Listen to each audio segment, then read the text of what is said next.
అందరికీ నమస్కారం. నేను మీ కొట్టే కావ్య. ఈరోజు మనతో ఉన్నారు జనసేన పార్టీ మంగళగిరి యువ నాయకులు ఎద్దు శివమణి గారు. సార్ నమస్తే సార్. నమస్తే అమ్మా. సార్, జనసేన పార్టీ యువనేతగా మీ నియోజకవర్గంలో మీకంటూ ఒక ప్రత్యేకమైన గుర్తింపును మీరు తెచ్చుకున్నారు. పవన్ కళ్యాణ్ గారు లాగే మీరు పోరాడారు. సార్, ఇదంతా పక్కన పెడదాము. తాజాగా పవన్ కళ్యాణ్ గారు పిఠాపురం ఎమ్మెల్యేగా తన నియోజకవర్గానికి వెళ్ళడము, ఉప్పాడ మత్స్యకారులకు సంబంధించి అయితే ఆయన కొన్ని మాటలు వాగ్దానాలు చేసి అయితే రావడం మనం చూస్తూనే ఉన్నాము. మరి ఆ సమస్యలు గతంలో ఉన్నాయని, వాటి గురించి ఒక ప్రణాళిక వేసుకోవాలని చెప్పని ఈ 1.5 year టైంలో ఎప్పుడు ఆయనకు అనిపించలేదంటారా? మత్స్యకారులు రోడ్డు మీదకి వచ్చాకే గుర్తొచ్చిందంటారా? పవన్ కళ్యాణ్ గారు అధికారంలోకి వచ్చిన తర్వాత సమస్యలు పరిష్కరించడం ఒక దిశ అయితే, అధికారంలో రాకముందు కూడా ఉద్దానం లాంటి కిడ్నీ సమస్యలు కూడా వెలికితీసి పరిష్కరించిన ఘనత ఎవరికన్నా ఉందంటే రాష్ట్రంలో పవన్ కళ్యాణ్ గారికి ఉంది. పవన్ కళ్యాణ్ గారికి పిఠాపురం శాసనసభ్యులుగా పిఠాపురంలోనే కాదు, రాష్ట్రంలో ప్రతి నియోజకవర్గంలో ఎలాంటి సమస్యలు ఉన్నాయి, ఏం జరుగుతుందనేది ఆయన ఎంచుకున్న శాఖ ఏదైతే గ్రామీణ అభివృద్ధి శాఖ ఉందో ఆ శాఖ ద్వారా ప్రతి ఒక్కరు కూడా అడ్మినిస్ట్రేషన్ మార్చుకుంటా ప్రతి సమస్యను కూడా ఆయన టేబుల్ దగ్గర తెచ్చుకుంటున్నారు. కాకపోతే ఏంటంటే రాజకీయాల్లో అన్ని సమస్యలు ఒకేసారి తీర్చడం అనేది చాలా కష్టసాధ్యమైన పని. ఎందుకంటే దానికి చాలా రూల్స్ ఉంటాయి, చాలా అప్రూవల్స్ కావాలి. ఆయన పైన ముఖ్యమంత్రి గారు ఉన్నారు, ముఖ్యమంత్రి గారి దృష్టికి కూడా తీసుకెళ్లాల్సినటువంటి కొన్ని పరిస్థితులు ఉంటాయి. ఇవన్నీ నిలదొక్కుని చేసే ప్రక్రియలో కొంచెం సమయం పడుతుంది ఆయనకి.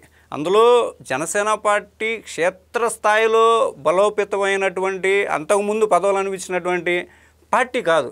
కనుక ఏంటంటే ఆయనకి ఉన్న 21 మంది శాసనసభ్యుల్ని కోఆర్డినేట్ చేసుకుంటూ ఎక్కడ అవినీతికి పాల్పడకుండా ఒక బ్రాండ్ మార్క్ వేసుకునే దిశగా ఆయన ప్రయాణం చేస్తున్నారు. కాబట్టి కొంచెం సమయం పడుతుంది. ఈ సమయం ప్రక్రియలోనే అక్కడ ఉన్నటువంటి స్థానికంగా ఉన్నటువంటి మత్స్యకారులు పవన్ కళ్యాణ్ గారి దృష్టికి మా సమస్య ఇంకా వెళ్ళలేదేమో, అది ఇంకా పడకన పెడుతుందేమో ఆలోచనతో వాళ్ళు రోడ్డు మీద రావడం ఆయన గ్రహించి హుటాహుటిన ఒక పక్కన ఇటు సెక్రటరియట్లో క్యాబినెట్ మీటింగ్లు జరుగుతున్నప్పటికి కూడా ఆయన బిజీ షెడ్యూల్ కూడా అప్పటికప్పుడు రేపు నేను పిఠాపురం వస్తున్నాను అని నేరుగా వెళ్ళి అవసరమైతే సముద్ర లోతట్టు ప్రాంతాల్లో కూడా నేను పర్యటించి సమస్యలు పరిష్కరిస్తానని చెప్పిందే కాక, నేను సమస్య పరిష్కరించలేకపోతే రాజకీయాల నుంచి పక్కకి వెళ్తాను, మీకోసం మాటలు పడతాను కానీ మీకు అన్యాయం చేయను అన్నాడంటే ఆయన ప్రజల్ని ఎంత ప్రేమిస్తున్నారో, ప్రజల్ని ఎంత గుండెల్లో పెట్టుకుంటున్నారు అనేది ఒకసారి మీరు ఆలోచించాల్సినటువంటి విషయం. పవన్ కళ్యాణ్ గారు లాంటి అంటే పోరాటాల నుంచి పుట్టిన పార్టీని జనసేన పార్టీ కాబట్టి అటువంటి నాయకుడు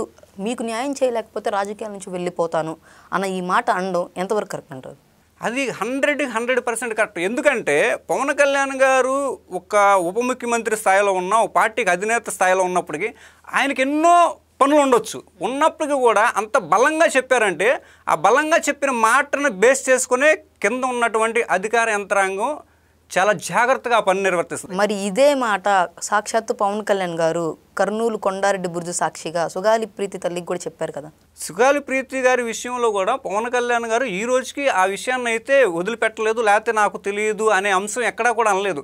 దాన్ని చట్టపరంగా దాన్ని ఎలా అయితే ముందుకు తీసుకెళ్ళాలో దాని అధికారం మీద యంత్రాంగం మీద అదే ఒత్తిడి తీసుకొస్తున్నారు. కాకపోతే ఏంటంటే గత ప్రభుత్వంలో 5 సంవత్సరాలు వేచి ఉన్నటువంటి సుగాలి ప్రీతి గారి తల్లి ఈ ప్రభుత్వంలో సంవత్సరంన్నరకే మాకు న్యాయం జరగలేదు, మాకు పట్టించుకోవట్లేదు అంటే రాష్ట్రంలో అనేక సమస్యలు ఉన్నాయి.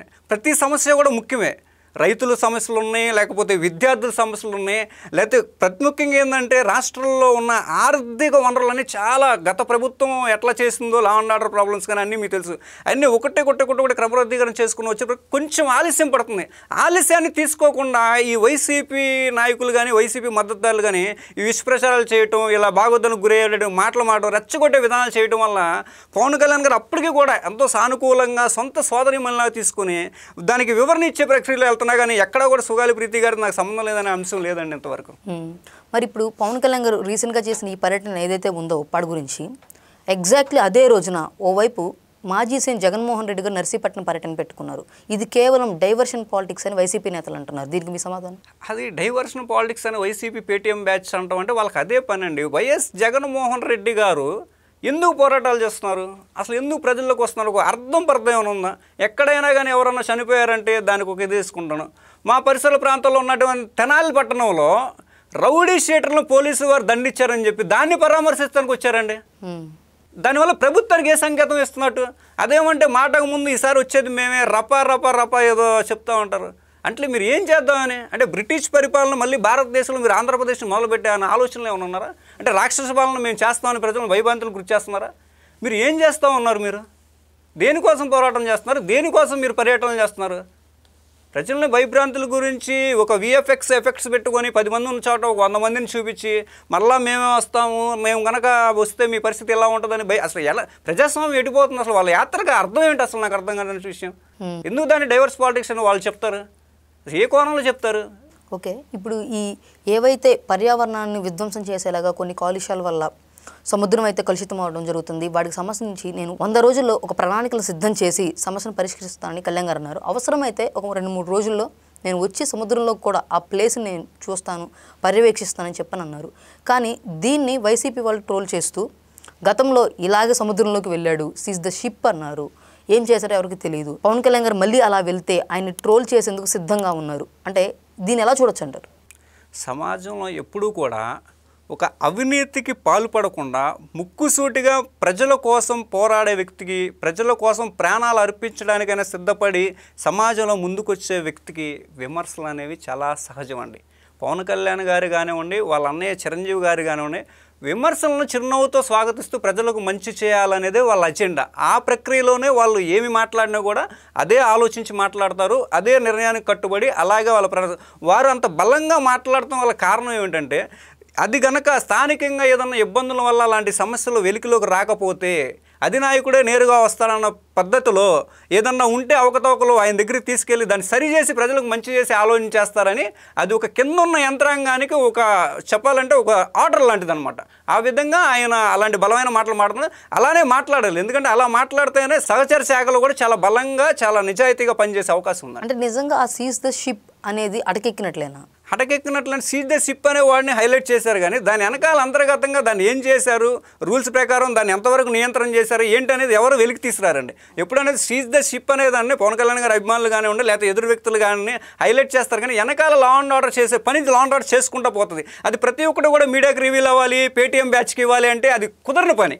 అది ఎంతవరకు జరిగింది ఏంటంటే రికార్డ్స్ తిరిగేసుకొని అడ్మినిస్ట్రేషన్ అడిగితే తెలుస్తుంది, కానీ ఏదో టీవీల ముందు, ఫేస్బుక్ ముందు, వాట్సాప్ల ముందు కూర్చొని దాన్ని పట్టుకొని స్ట్రోలింగ్ చేస్తే మాత్రం తెలియదండి ఎవరికి కూడా. ఓకే సార్, ఈ అవుట్ ఆఫ్ క్వశ్చన్ అనమాట ఒకటి ఫైనల్గా ఏంటంటే, లూలు సంస్థకు ప్రభుత్వ భూములను ఇస్తూ ఇక్కడ పెట్టుబడులు పెట్టండి అని చెప్పనంటూ ప్రభుత్వం ముందుకు రావడం జరిగింది. అయితే ప్రభుత్వానికే షరతులు ఇచ్చేలాగా ఆ సంస్థ ప్రవర్తిస్తుందని చెప్పని పవన్ కళ్యాణ్ గారు తాజాగా క్యాబినెట్ మీటింగ్లో మాట్లాడారు. ఇదే ప్రస్తావన పవన్ కళ్యాణ్ గారు అసెంబ్లీలో మాట్లాడితే ఎలా ఉంటుంది?